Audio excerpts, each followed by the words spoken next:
Alright, Super Thracia, Chapter 16A. The map is identical to Vanilla, but there's still a lot to unpack for this chapter. Alright, well, first things first. Irios, or Ilios, depending on which translation you subscribe to. He's gone, he's been replaced by this guy. Lawson is, apparently, he's like some boss from FE3? I don't know. You know, he's here, he, like Ilios, requires Olwen to be dead to recruit him, and you recruit him with Sita. He has the Alondite, which is a ridiculous weapon, and even if you're not recruiting him, I recommend trying to steal it, because it's really good. Look at this, it gives all 3 sword skills. He himself, pretty good, honestly. Part of that's definitely the Alondite. And he also has a soul manual if you want to try and steal that. Yeah. There's also an introduction to a weapon that's kinda menacing, and will be a constant annoyance, basically, throughout the rest of the hack. The Lamfada. This is a 2 to 3 range lance that's effective against sword fighters. What does that mean? It means, like, heroes, mercenaries, I think Leaf, even, it's effective against. And of course, the 3 range makes it just annoying to deal with in general. Now if we go over here, Kemp, he's still here. He has a Shadow Sword, though, instead of whatever. This is kind of one instance as to why I'd recommend having the Mana Slayer, because it's effective against him, and it has, I think, 20 might in and of itself.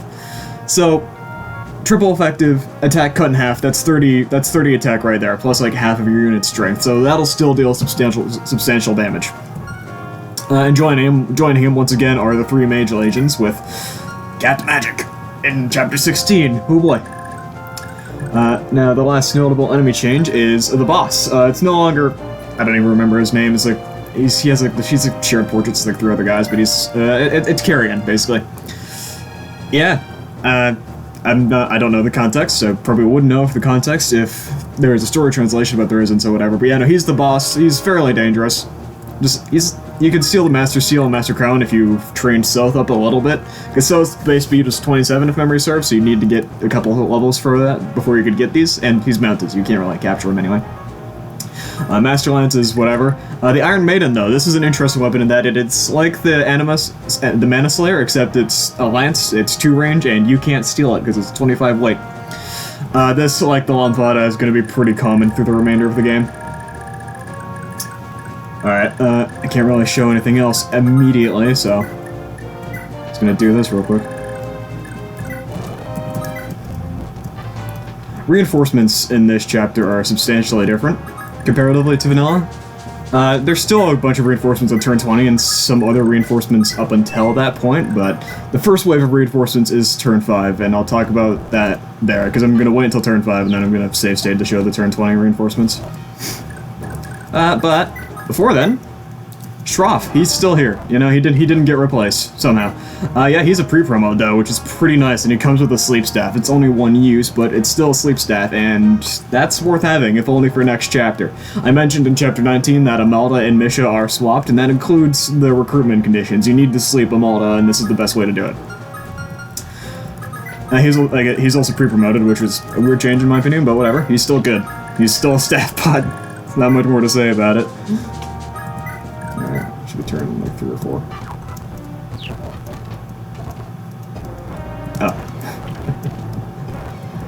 Alright.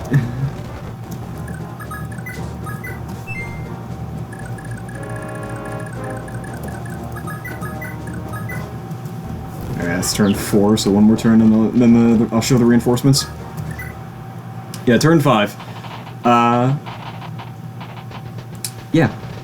A lot of reinforcements. There's probably supposed to be more. I think it hit the enemy cap. But there's a lot of reinforcements. There's the Lance Knights, Bone Knights, Cavaliers, I think a hero, and there should also be a bunch of Sisters.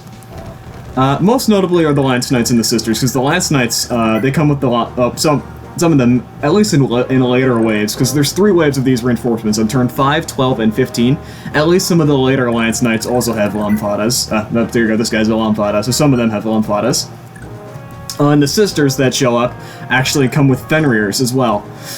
These reinforcements are just kind of a dick move, because there's a lot of them, assuming they don't hit the unit cap like they did here.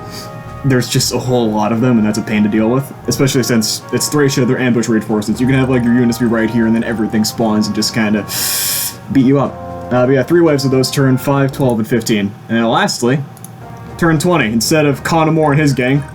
It's just a bunch of little agents. Hey, they have a lot of experience if you want to kill them. That's it. That is actually it, though. I have nothing more to say about this chapter.